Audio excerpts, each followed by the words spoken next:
알라신을 믿는 사람도 알라신을 위해서 목숨까지 버립니다. 알라신에 대한 호칭이 여러 가지인데 어떤 분이 그것을 연구하다가 알라신을 부르는 호칭이 99가지가 있다는 것을 연구를 했습니다.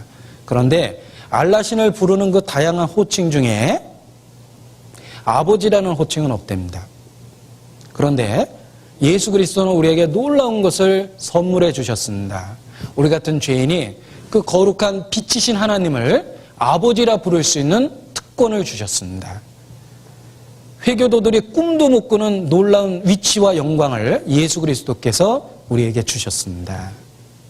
우리는 지금 이 순간도 하나님을 아바, 아버지라 부르고 있습니다.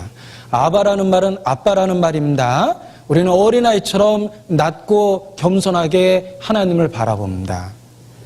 때로는 하나님은 아버지처럼 위험 있는 분이기도 하지만 때로는 아바, 아빠라는 말처럼 어린 자를 돌보는 그런 자상한 모습으로 우리에게 나타나기도 합니다.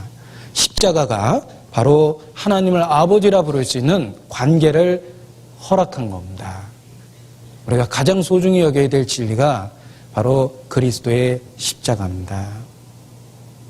여러분, 개인이 십자가로부터 멀어지면 틀림없이 다른 이론, 다른 교리, 나중에는 잘못된 교리로까지 점점 빠져들기 시작할 겁니다. 타락하는 사람의 특징이 있습니다. 십자가를 작게 여깁니다. 점점 작게 여깁니다. 소홀히 여깁니다. 성장하는 사람의 특징이 있습니다. 십자가를 점점 크게 여깁니다. 십자가를 점점 중요하게 여깁니다. 그래서 기독교 역사를 공부해 봐도 십자가로부터 멀어진 교파일수록 희한한 이론이 많고 엉뚱한 교리가 많습니다. 그리고 십자가로부터 멀어질수록 성경에 있는 부수적인 이야기, 복잡한 예언서, 다니엘의 신비, 요한계시록 강해 이런 거에 대한 흥미를 주로 느낍니다. 그러나 우리에게 정말 필요한 것은 생명력입니다. 그 생명력은 십자가에서부터 생깁니다. 십자가는 결코 기초적이고 기본적인 지식이 아닙니다. 그것은 가장 중요한 지식입니다. 어느 날 우리의 마지막 임종의 순간에 우리를 위로할 지식은 딱 하나입니다. 예수 그리스도께서 나를 위하여 십자가를 지셨다. 바로 그 놀라운 복음이 우리를 감동시켰고 그리고 마지막 순간까지 우리의 영혼에 대해서 보장해 줄 겁니다. 하나님은 빛이시며 하나님은 사랑이라는 이 두 가지 모순되어 보이는 속성이 예수 그리스도의 십자가를 통해서 다 이루어졌다.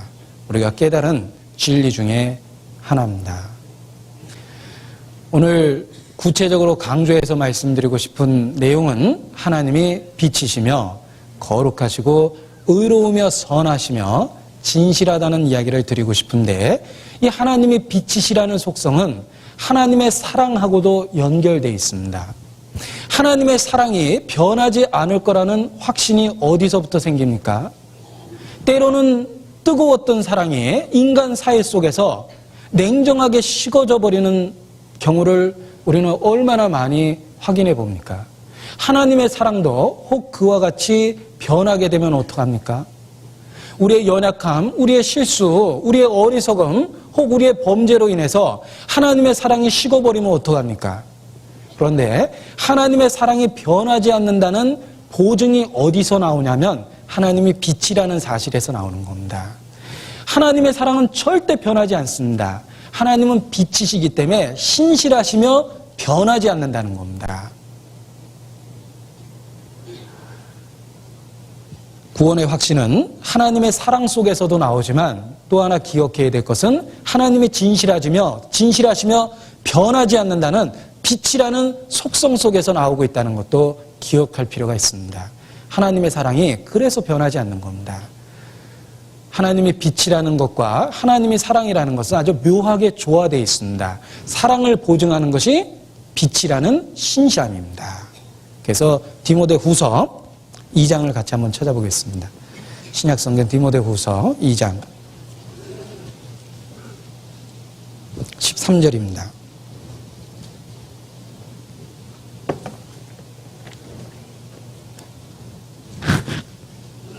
344페이지 디모데후서 2장 13절 같이 읽죠. 우리는 미쁨이 없을지라도 주는 일양 미쁘시니 자기를 부인하실 수 없으시리라. 이 미쁘다라는 말은 진실되고 참되도다 그런 뜻입니다. 우리는 미쁨이 없습니다. 우리는 감정적인 기복이 많고 믿음이 연약하고 강하고 병들고 또 온전하고 많은 기복을 탑니다. 우리의 신앙이 아주 들쑥날쑥할 때가 있습니다. 우리는 미쁨이 없을지라도 혹 그러하다 하더라도 하나님은 일양 항상 언제나 꾸준하게 변함없이 지속적으로 일양 미쁘십니다. 그의 진실됨은 변하지 않습니다. 왜? 하나님은 빛이시기 때문에 그럽니다. 그 일양 미쁘신 하나님께서 우리를 사랑한다고 선언했으면 그것은 동일하고 변하지 않는다는 뜻입니다. 구원의 확신은 하나님의 빛이라는 사실 속에서 보증되고 있습니다. 그가 신실하시며 일양 미쁘시기 때문에 그러합니다. 히브리서 6장입니다. 히브리서 6장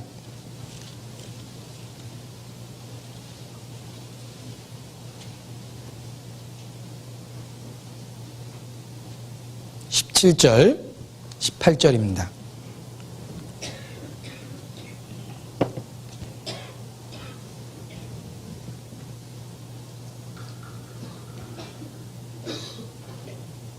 히브리서 6장 17절 18절 같이 있습니다. 하나님은 약속을 기업으로 받는 자들에게 그 뜻이 변치 아니함을 충분히 나타내시려고 그 일에 맹세로 보증하셨나니 이는 하나님이 거짓말하실 수 없는 이 두 가지 변치 못할 사실로 인하여 앞에 있는 소망을 얻으려고 피하여 가는 우리로 큰 안위를 받게 하려 하심이라.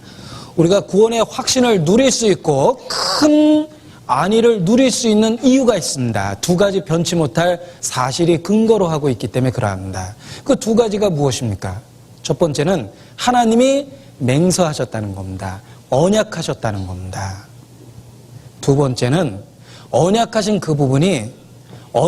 그분께서 절대 변하지 않는 신실한 분이라는 겁니다. 그 두 가지가 우리의 구원을 확신시켜 주십니다. 예를 들어서 설명하면 어떤 사람이 수표를 발행했습니다. 그 수표를 받았습니다. 그런데 수표를 받긴 받았는데 안심이 안 돼요. 왜냐하면 그 사람의 신용이 없거든요. 알고 보니까 사기꾼이에요. 여러분이 사기꾼이 발행해준 수표를 받아든다면 안심이 안 될 거예요. 수표는 받았지만 그 사람이 부도낼 수가 있는 겁니다. 그러니까 불안하죠. 자, 반대의 경우를 생각해 보겠습니다.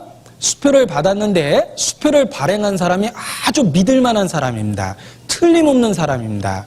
그러면 수표를 받았기 때문에 확신이 들고 또 하나는 그 사람의 신용이 보증이 됐기 때문에 또 확신을 하는 겁니다. 우리와 언약하신 분이 빛이시며 신실하기 때문에 그분의 언약이 확실하다는 걸 알 수가 있는 겁니다. 하나님이 우리를 사랑한다고 얘기하셨으면 그건 변하지 않는 거예요. 하나님은 불변하는 속성을 갖고 계시기 때문에 그러합니다. 하나님은 진실하십니다. 의로우십니다. 그는 선하십니다. 그는 자기의 약속을 기억하시고 지키십니다.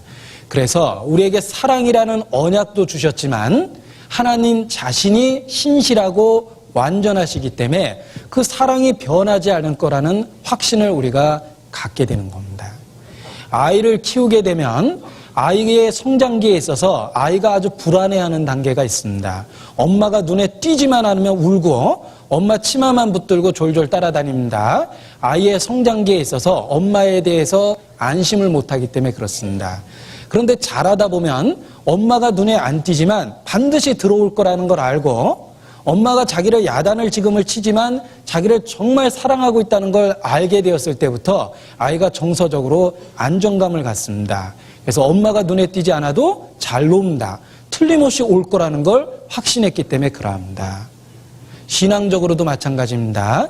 하나님이 신실하시며 그의 사랑이 변하지 않으며 일양 미쁘시다는 걸 우리가 확실하게 알 때 우리가 비로소 사랑에 대한 확신을 갖게 되는 겁니다.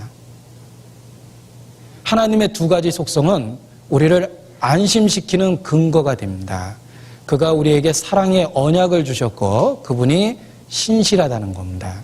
하나님은 인생이 아니시니 시건치 아니하시며 인자가 아니시니 후회가 없으시도다. 어찌 그 하신 말씀을 행치 아니하시며 그 말씀하신 바를 실행치 아니하시랴. 그렇습니다. 하나님은 변함도 없고 회전하는 그림자도 없습니다. 그는 일양 일정하시고 변함이 없습니다. 예수 그리스도 예나 지금이나 또 앞으로도 영원토록 동일하십니다. 그 변하지 않는 그분의 사랑의 언약이기 때문에 우리가 확신할 수 있는 겁니다.